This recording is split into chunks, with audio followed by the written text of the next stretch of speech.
Good evening. My name is Ethan Hancock,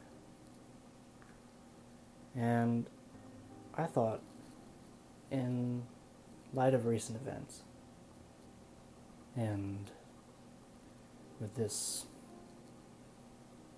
situation we have all over the world,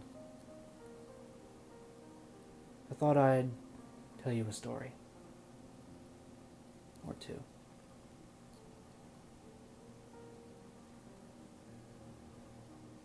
Where to begin?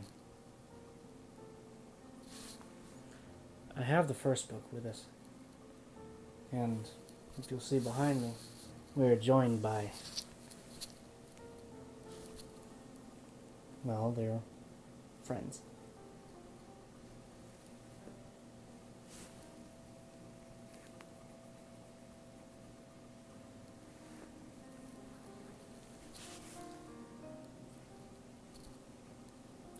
And now, in order to take our minds off of everything going on,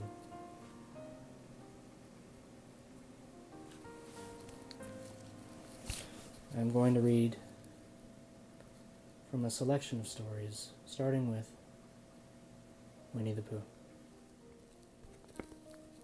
We'll begin with chapter 1.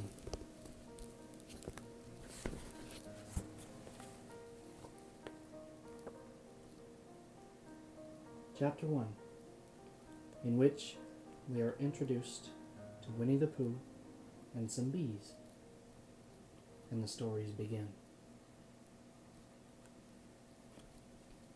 Here is Edward Bear, coming downstairs now, bump, bump, bump, on the back of his head, behind Christopher Robin.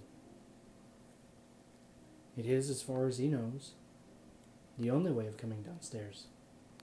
But sometimes he feels that there really is another way. If only he could stop bumping for a moment and think of it. And then he feels perhaps there isn't. Anyhow, here he is at the bottom, and ready to be introduced to you. Winnie the Pooh. When I first heard his name, I said, just as you are going to say, but I thought he was a boy. So did I, said Christopher Robin. Then you can't call him Winnie? I don't. But you said he's Winnie the Pooh. Don't you know what "there" means? Ah, yes, now I do, I said quickly. And I hope you do too, because it is all the explanation you are going to get. Sometimes Winnie the Pooh likes a game of some sort when he comes downstairs, and sometimes he likes to sit quietly in front of the fire and listen to a story. This evening, what about a story? Said Christopher Robin. What about a story? I said. Could you very sweetly tell Winnie the Pooh one? I suppose I could, I said. What sort of stories does he like? About himself, because he's that sort of bear. Oh, I see. So could you very sweetly? I'll try, I said. So I tried. Once upon a time, a very long time ago now, about last Friday, Winnie the Pooh lived in a forest all by himself under the name of Sanders. What does under the name mean? Asked Christopher Robin. It means he had the name over the door in gold letters, and lived under it. Winnie the Pooh wasn't quite sure, said Christopher Robin. Now I am, said his growly voice. Then I will go on, said I. One day when he was out walking, he came to an open place in the middle of the forest. And in the middle of this place was a large oak tree. And from the top of the tree there came a loud buzzing noise. Winnie the Pooh sat down at the foot of the tree, put his head between his paws, and began to think. First of all, he said to himself, that buzzing noise means something. You don't get a buzzing noise like that, just buzzing and buzzing, without its meaning something. If there's a buzzing noise, Somebody's making a buzzing noise.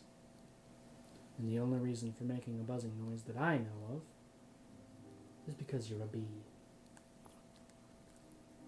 Then he thought another long time and said, and the only reason for being a bee that I know of is making honey.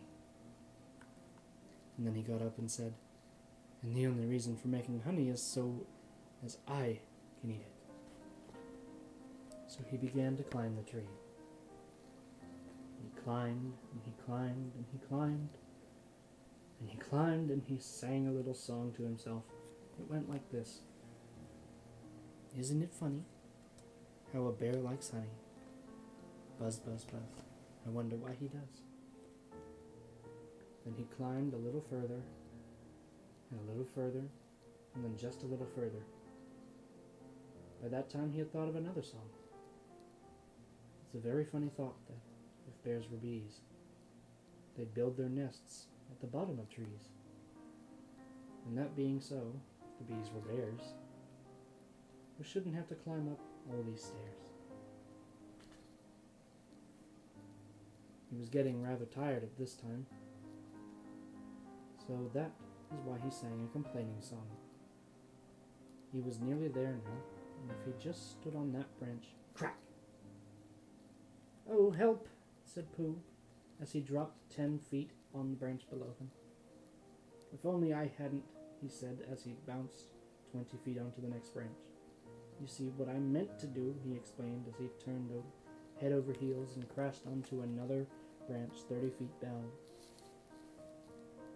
What I meant to do, of course, it was rather, he admitted, as he slithered very quickly through the next 6 branches. It all comes, I suppose, he decided, as he said goodbye to last branch, spun round 3 times and flew gracefully into a gorse bush. It all comes of liking honey so much. Oh, help! He crawled out of the gorge bush, brushed the prickles from his nose, and began to think again. And the first person he thought of was Christopher Robin. Was that me? Said Christopher Robin in an odd voice, hardly daring to believe it. That was you? Christopher Robin said nothing, but his eyes got larger and larger, and his face got pinker and pinker. So Winnie the Pooh went round to his friend Christopher Robin, who lived behind a green door in another part of the forest. Good morning, Christopher Robin, he said. Good morning, Winnie the Pooh, said you. I wonder if you've got such a thing as a balloon about you. A balloon? Yes, I just said it to myself coming along. I wonder if Christopher Robin has such a thing as a balloon about him. I just said it to myself, thinking of balloons and wondering. What do you want a balloon for? You said. Winnie the Pooh looked around to see that nobody was listening, put his paw to his mouth, and said in a deep whisper, Honey. But you don't get honey with balloons. I do, said Pooh. Well, it just happened that you had been to a party the day before at the house of your friend Piglet, and you had balloons at the party. You had had a big green balloon, and one of Rabbit's relations had a big blue one, and had left it behind, being really too young to go to a party at all. And so you had brought the green one and the blue one home with you. Which one would you like? You asked Pooh. He put his head between his paws and thought carefully. It's like this, he said. When you go after honey with a balloon, the great thing is not to let the bees know you're coming. Now, if you have a green balloon, they might think you were only part of the tree and not notice you. And if you have a blue balloon, they might think you were the only part of the sky and not notice you. And the question is, which is most likely? Wouldn't they notice you under the balloon, you asked?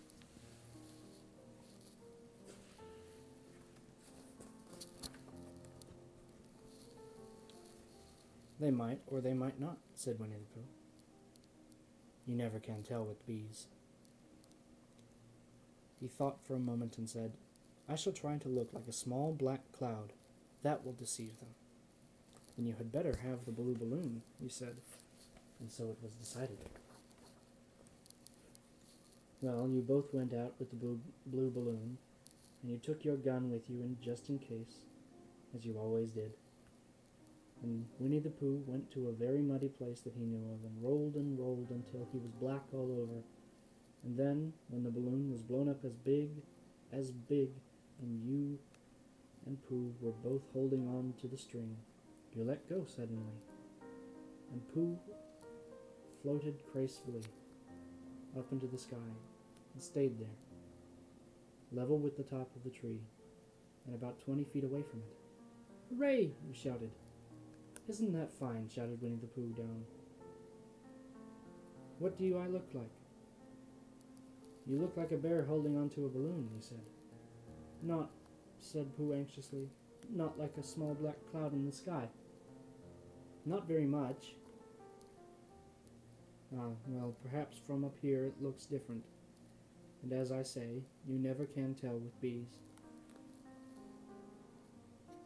There was no wind to blow him nearer to the tree, so there he stayed. He could see the honey. He could smell the honey, but he couldn't quite reach the honey. After a little while, he called down to you. "Christopher Robin," he said in a loud whisper. "Hello." "I think the bees suspect something." "What sort of thing?" "I don't know, but something tells me that they're suspicious." "Perhaps they think that you're after their honey." "It may be that. You never can tell with bees." There was another silence, and then he called down to you again. "Christopher Robin." "Yes." "Have you an umbrella in your house?" "I think so." "I wish you would bring it out here and walk up and down with it, and look up at me every now and then and say, 'Tut, tut, it looks like rain.' I think if you did that, it would help the deception which we are practicing on these bees." Oh, you laughed to yourself. Silly old bear. But you didn't say it aloud because you were so fond of him, and you went home for your umbrella. "Oh, there you are," called down Winnie the Pooh, as soon as you got back to the tree. "I was beginning to get anxious. I have discovered that the bees are now definitely suspicious." "Shall I put my umbrella up?" you said. "Yes, but wait a moment. We must be practical. The important bee to deceive is the queen bee. Can you see which is the queen bee from down there?" "No." "A pity.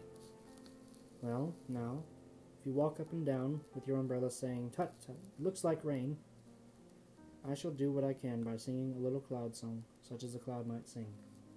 Go."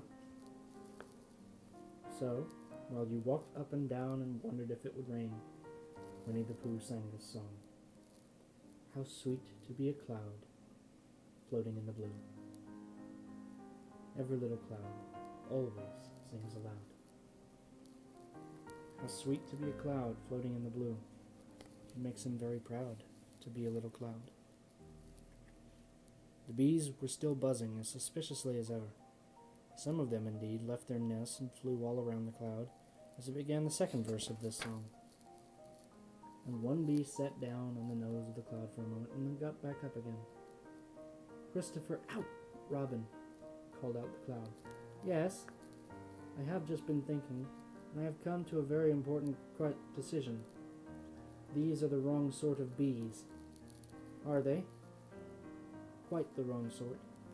So I should think they would make the wrong sort of honey, shouldn't you?" "Would they?" "Yes. So I think I shall come down."